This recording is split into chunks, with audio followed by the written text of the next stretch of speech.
My name is Samantha Ruiz, but everyone at the office just called me Sam, when they bothered to address me at all. I'm 32, Latina, born and raised in Austin, Texas. I worked as a brand reputation manager for a trendy tech startup called Hatch and Bloom, a company that marketed itself as a diverse, inclusive space for creatives to thrive. What a joke. For 3.5 years, I dedicated everything to that job. I stayed late without being asked, brought in clients through pure hustle, and practically rebuilt their crisis PR strategy from scratch when their app tanked on launch day. I wasn't just good at my job, I was essential. But at Hatch and Bloom, merit only got you so far. What really mattered? Fitting the culture. And I never did. I wasn't the bubbly brunch-loving millennial who laughed at the CEO's dad jokes or joined the 5 a.m. cold plunge club. I didn't pretend to like overpriced matcha or spend weekends at company-sponsored retreats with team-building karaoke. I kept to myself, did my work, and expected to be judged on the results. I didn't gossip in Slack channels or fake laugh in morning stand-ups. I didn't vibe, and that made me disposable. There were red flags early on. My white colleagues were invited to leadership summits and ski trips. I was asked to stay behind to manage things remotely. When I spoke up about a misleading campaign pitch that crossed ethical lines, I was labeled negative. When I suggested improvements to the company's diversity messaging, my manager smiled and said, "Sam, not everything needs to be about race." I swallowed it. Again and again. Because I needed the paycheck. Because I thought I could outwork the politics. Because I believed, stupidly, that someone would eventually notice that I was the one cleaning up their messes, fixing their headlines, repairing their online image. But no. The day they fired me, it was raining. I remember that detail vividly. The kind of soft, cold drizzle that feels more like insult than weather. I had just wrapped up a major win, getting a client's scathing viral TikTok about our app taken down and replaced with a glowing YouTube review after weeks of negotiation. I expected a thank you. Instead, I was called into a video meeting with HR and my manager, Kyle. Kyle was everything you'd expect from a startup marketing director, fake-friendly, passive-aggressive, and painfully average. He wore all birds and called himself emotionally intelligent. He also never made eye contact with me unless someone more important was in the room. "Sam," he said, not meeting my eyes. "We've been reviewing how our team is evolving, and we feel like you're just not aligning with the company's culture." I blinked. "I'm sorry, what does that mean?" HR jumped in with her rehearsed corporate drivel. "It's about values alignment and team cohesion. We want people who elevate the energy of the space." I laughed, literally laughed. "So you're firing me because I don't go to happy hour?" They both stiffened. Kyle cleared his throat. "Let's not make this adversarial." "Oh, don't worry," I said, voice cold. "I'm just making a note of how this company deals with women who speak up and don't pretend to be part of your little cult." They ended the call without even asking me to finish my projects. My Slack was deactivated within the hour. No severance. No explanation beyond "not a cultural fit." I sat there at my kitchen table, hands clenched around a lukewarm coffee mug, staring at the screen as everything I'd built disappeared: emails, shared docs, internal messages. Gone. Like I'd never mattered at all. But here's the thing about me that they didn't know: I don't forget. I remember every lie they made me spin, every fake review we paid for, every time they broke labor laws just to boost their image. I was their reputation manager, and I had everything. Files. Screenshots. Emails. Recordings. IPs. Access logs. Fake profiles. A ghost file I kept because I didn't trust them, because part of me always knew this day would come. And if I had nothing else now, I had that. That night, something inside me shifted. The fear was still there: rent to pay, a job market flooded with AI replacing roles, but underneath it was something sharper. Rage. They didn't just fire me. They erased me. And now, I was going to show them exactly what happens when you treat a woman like she's invisible. I wasn't going to send angry emails or beg for my job back. No, I was going to burn their carefully curated image to the ground. One review, one post, one public leak at a time. They wanted a vibe? I'd give them a vibe they'd never forget. They say revenge is best served cold. But I wasn't interested in being cold. I wanted to be precise. Calculated. I didn't want just payback, I wanted impact. I wanted Hatch and Bloom's executives to wake up in a cold sweat, wondering how their empire of curated culture and polished PR had started to rot from the inside. And I wanted it to start slowly. A whisper here, a post there. Enough to make them paranoid. Then, when the cracks began to show, I'd push harder, until it all came crashing down. It started that very night. I sat at my desk, opened a fresh Google Doc, and titled it Project Chrysalis. Yeah, I'm dramatic. But when someone takes your livelihood, your dignity, and then dares to paint you as the problem, the least you can do is name your takedown after a rebirth. I made a list. A very long list. Names of the influencers the company paid for, unbiased reviews, screenshots of Slack conversations mocking clients behind their backs, emails showing how we downplayed security flaws in the app's backend, audio recordings from company meetings I'd saved just in case, a private spreadsheet we used to write fake positive Glassdoor reviews. The deeper I dug into my backups and downloaded archives, the more I realized I wasn't just sitting on embarrassing information, I had enough to blow the lid off the company's entire fake persona.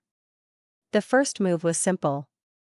I created a burner email account and submitted an anonymous tip to Glassdoor, flagging Hatch and Bloom's reviews as inauthentic. It didn't take long for several of them to be under investigation and temporarily hidden. A few hours later, I submitted a second tip, this time as a former employee whistleblower, outlining how employees were pressured to leave 5-star reviews during performance evaluations. Glassdoor doesn't always act fast. But sometimes, when the language is detailed and precise, they escalate. And I was nothing if not detailed. Next came Reddit. Using a throwaway account, I posted on r/anti-work and r/career guidance, carefully phrasing my story as a general warning about toxic startup culture. No names. Just descriptions. But people knew. Especially those who'd worked there. Within hours, the comments lit up with, "Are you talking about Hatch and Bloom?" and "OMG, this sounds like that company in Austin with the weird self-care cult vibe." Let the guessing games begin. The next day, I called a friend of mine, Danny, who worked as a freelance journalist. She owed me a favor, from back when I got her an emergency contract gig writing blog content for Hatch and Bloom during a product launch. She picked up right away. "Samantha? Girl, what the hell happened? I saw your LinkedIn, looking for new opportunities?" Spill. I told her everything. Well, almost everything. I left out that I was behind the Reddit threads. Danny went quiet for a moment. Then said, "I've actually been wanting to do a story on fake corporate cultures hiding behind wellness branding. If I make you anonymous, would you go on record?" "Only if you let me fact-check the parts that could tie back to me," I said. Done. 2 days later, a Medium piece dropped titled, "The Cult of Culture, When Startups Use Wellness to Silence Women." It didn't name Hatch and Bloom, but it didn't have to. People knew. Within an hour of publishing, Hatch and Bloom's official Twitter posted a defensive thread denying any wrongdoing. It reeked of guilt. The replies? Brutal. Users were posting side-by-side comparisons of Hatch and Bloom's Instagram diversity pledge next to the very white, very male leadership team's LinkedIn profiles. It was working. And I was just getting started. I needed to hit where it really hurt, clients. Hatch and Bloom prided itself on being the go-to growth team for socially responsible startups. But several of those clients were people I had built relationships with over the years, and I knew exactly how much they cared about reputation. So I reached out. Carefully. Discreetly. "Hi, just wanted to give you a heads up, There's been some unsettling info going around online about Hatch and Bloom's internal practices. I'm no longer with them, but you might want to ask about how your campaigns are being handled. Best, Sam. No accusations. Just enough to plant seeds of doubt. 3 clients pulled out within 2 weeks. But the piece de resistance? That came from the inside. One of my former coworkers, Jade, a junior designer, messaged me from her personal Instagram. She was furious about how I was let go. She'd been kept out of meetings, too. Told to stop wearing loud colors. Asked to remove her nose ring to better align with client expectations. You were right, she wrote. They're fake as hell. If I send you something, will you promise to never say it came from me? I agreed. What she sent was gold. A video clip from a team culture workshop where the CEO, mid-presentation, joked about only hiring people who don't bring personal baggage into the workspace. Then added, "We're not trying to be a therapy center for failed creatives." They recorded that. And thought it was okay. Within 24 hours, I anonymously leaked the clip to a growing Twitter thread about toxic company cultures. It was reshared by an HR influencer with over 100K followers. It went viral. Suddenly, Hatch and Bloom's press inquiries skyrocketed. Clients began issuing public statements distancing themselves. Their Trustpilot score dropped. Twitter trolls swarmed their feeds. Their carefully managed image of mindfulness and integrity was unraveling, faster than I thought possible. But it still wasn't enough. Not yet. They had taken something from me, years of my life, my confidence, my peace. And I wasn't finished. Not until Kyle lost that smug little job of his. Not until their investors started pulling out. Not until someone at the top looked into a camera and apologized. Because I wasn't just some bitter ex-employee with a grudge. I was the ghost in their machine. And I knew exactly where to strike next.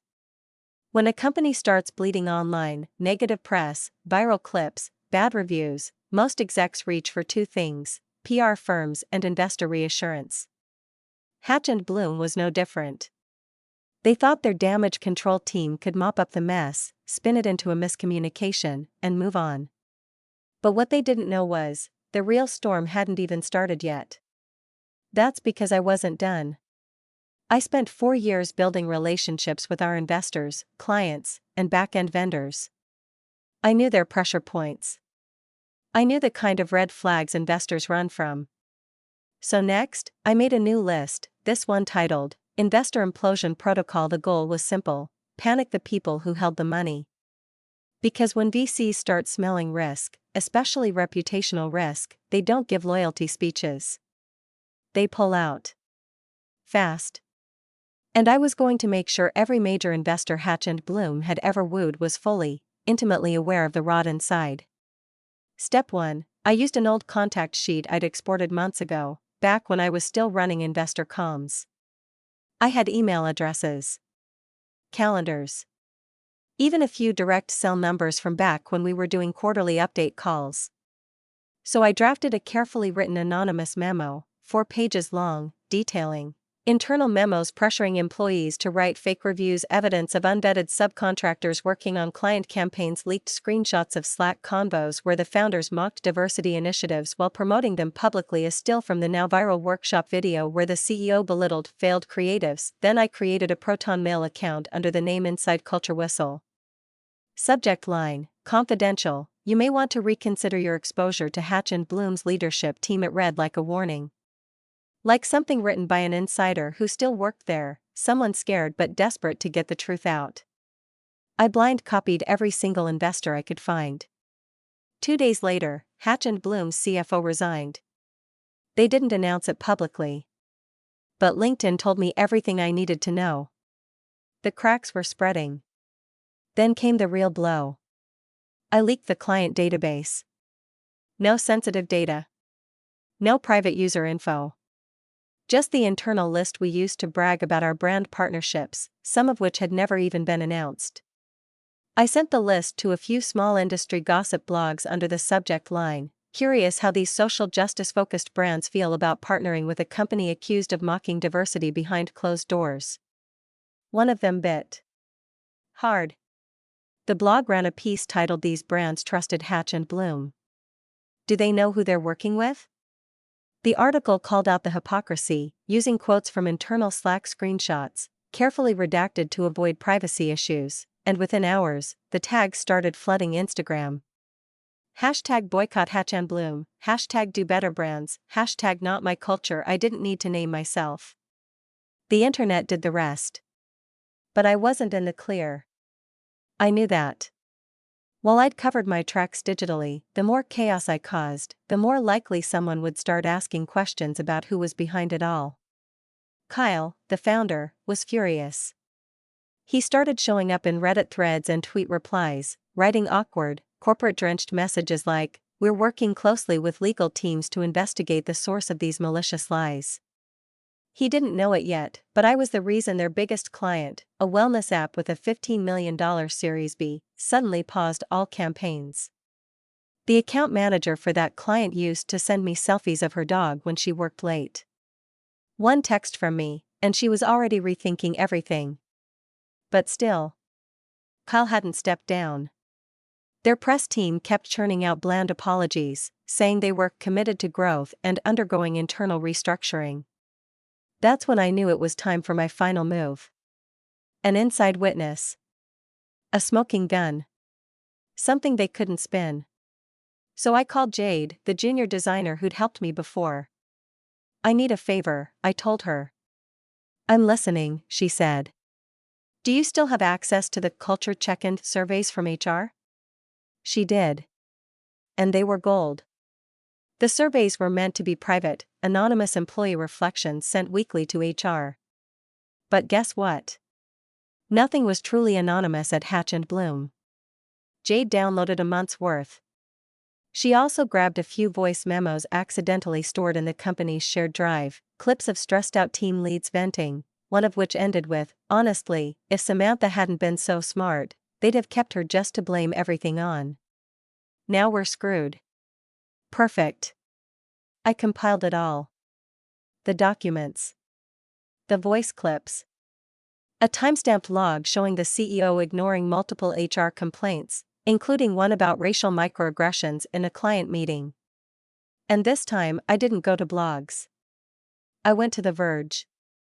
I pitched the story as a whistleblower-led exposé, toxic culture hidden behind a wellness brand. I sent them everything. Verified documents. Time logs. Screenshots. Even a 5-minute audio summary I recorded using a voice modulator. A journalist followed up in 48 hours. We spoke for an hour. By the end of the week, the article dropped, and Hatch and Bloom was done. Their homepage vanished. Clients pulled statements. The CEO deleted his Instagram. Industry Slack groups blew up. The headline on The Verge read, "Wellness or Weapon?" Inside the collapse of Hatch and Bloom's cult-like culture and I was sitting on my couch, watching the company that told me I didn't fit in implode from the inside out. All because I knew exactly how to use what I'd learned in that toxic workplace. How to tell the truth. How to expose hypocrisy. And how to destroy a lie, beautifully. I didn't expect to feel anything after the collapse. No guilt. No fear. Not even joy. I thought I'd feel cold satisfaction, maybe a hint of peace. But the truth? When I saw Hatch and Bloom's homepage replaced with a blank screen that read "Under Maintenance," I felt everything. Relief. Sadness. Bitterness. Triumph. And underneath it all, an uneasy tightness in my chest I couldn't quite name. Because revenge doesn't come without aftershocks. While I never intended to become the anonymous whistleblower who brought down a multi-million-dollar agency, I also didn't expect the world to notice me so fast. The Verge article went viral. Industry blogs reposted it. Creators who had worked with Hatch and Bloom started uploading their own horror stories. TikTok was full of ex-employees telling stories they'd kept bottled for years. One video got over 2 million views in 48 hours. And though no one knew I was behind it, people started guessing. Then my phone buzzed. Blocked number. I ignored it. Then another. Then two more, back to back. Finally, I picked up one, assuming it might be a recruiter or media outlet. But the voice on the other end stopped me cold. "Hi, is this Samantha Perez?" Pause. "This is Allison from Legal Shield. Your name came up in a legal inquiry regarding the Hatch and Bloom data leaks. I need to inform you that you may be subject to discovery if this case proceeds to court." There it was. The consequence I knew might come. I'd been careful. No laws broken. No financial fraud. No hacking. Everything I shared was public-facing, or obtained legally during my employment. But corporate lawyers don't need truth, they just need intimidation. I thanked her, hung up, and immediately called an attorney friend I'd once helped during her startup launch. Her advice was blunt: they want to rattle you. Unless you did something illegal, and from what you're saying, you didn't, they'll probably back off. But stay quiet. Don't brag. Don't confess. Let the internet do the talking. So I shut down my burner accounts. Deleted old drafts. Moved my files offline. I didn't even log into LinkedIn for 2 weeks. Still, the story kept growing, without me. That's when the good consequences started rolling in. A former Hatch and Bloom creative director, someone I barely knew, DM'd me from her personal account, "Hey. I don't know if it's you, but whoever took them down, thank you." We all felt it. 4 years. And nobody ever said a word. Then a recruiter from a competing agency emailed me directly. Subject: "We admire brave people." She didn't ask if I was involved. Just said they were looking for someone with integrity, strategy, and guts. Asked if I wanted to talk. It didn't stop there. An anonymous Instagram page posted a tribute slideshow to whistleblowers in marketing. My name wasn't on it, but someone had used one of my old quotes from a conference: "Your work culture shouldn't demand your silence in exchange for success." I sat on my couch, staring at that post for 10 full minutes. But then came the final twist. The part one didn't see coming. Kyle. The founder. The man who smiled in my exit interview while telling me I wasn't quite their brand. He emailed me directly. Subject line: "You win." The message? "I know you had something to do with this, IT doesn't matter anymore. I'm stepping down. But I hope this was worth it. You ruined careers, not just mine. People who didn't deserve it. Hope you can sleep at night. No threats. No lawsuits. Just guilt. Weaponized guilt." I didn't reply.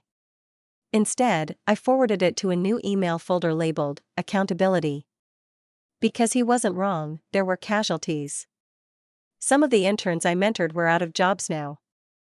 A few decent team leads had nothing to do with the toxic culture, but they got caught in the crossfire.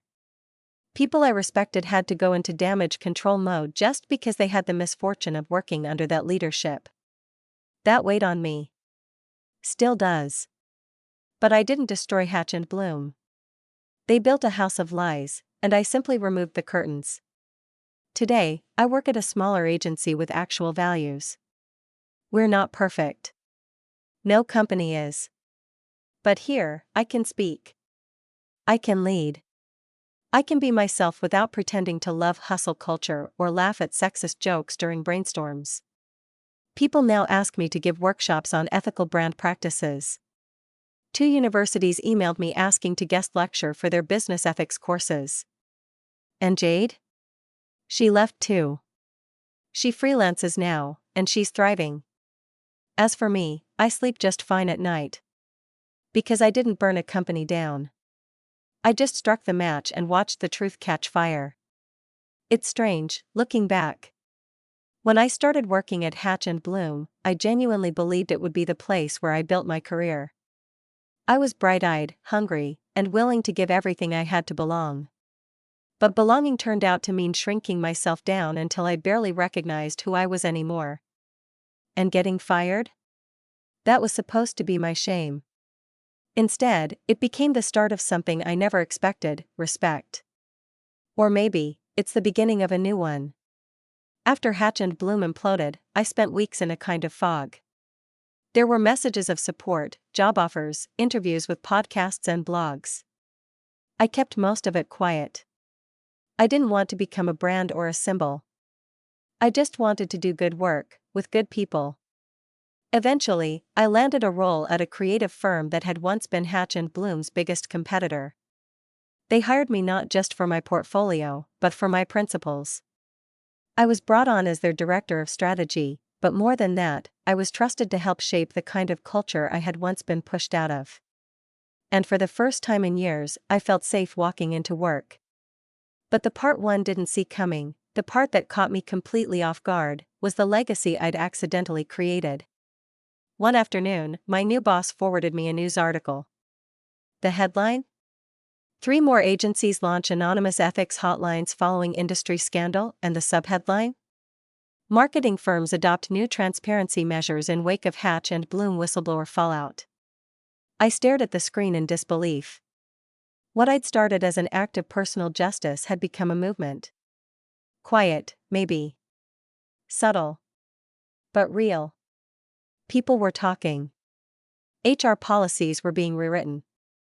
Interns were being trained differently. Even the agency that fired me released a public statement acknowledging past cultural failures and promising reform under new leadership. Sure, it was PR spin. But still, they were listening now. Then came the email that made me cry. It was from a young woman named Marissa, a junior strategist in Chicago. I'd never met her. But she had watched everything unfold from afar. Hi Samantha, I just wanted to say thank you. I was at a firm that reminded me a lot of what you described. I was too scared to speak up. But after your story made waves, I realized I wasn't crazy, or alone. I finally quit last month, and I'm starting my own boutique studio. I'm building it the right way, because of women like you. You helped me believe I could. Thank you for making noise. Marissa, I sat with that message for a long time. Because revenge is supposed to be loud. Fiery. Dramatic. But sometimes, the quiet aftermath matters even more. There was one last thing I needed to do. A final choice, not out of spite, but out of growth. I drafted a letter. Not to Kyle. Not to the board. But to future women who would walk into agencies like Hatch and Bloom with the same dreams I once had. I submitted it to a major marketing journal. They published it anonymously. Here's what it said: don't ever let them convince you that you're the problem just because you refuse to laugh at cruelty, swallow discrimination, or nod along with bad ideas. Fitting in is not the same as being respected. Culture should never come at the cost of your character. If they call you difficult for standing your ground, wear it like armor. Because one day, you'll look back and realize, you weren't hard to work with, you were just too honest for the lies. So what did I learn? I learned that speaking up might cost you everything, at first. But staying silent costs you more in the long run. I learned that justice doesn't always look like a courtroom victory or a viral tweet. Sometimes, it's a whispered thank you. A safer workplace. A policy changed. A young woman who quits a toxic job and never looks back.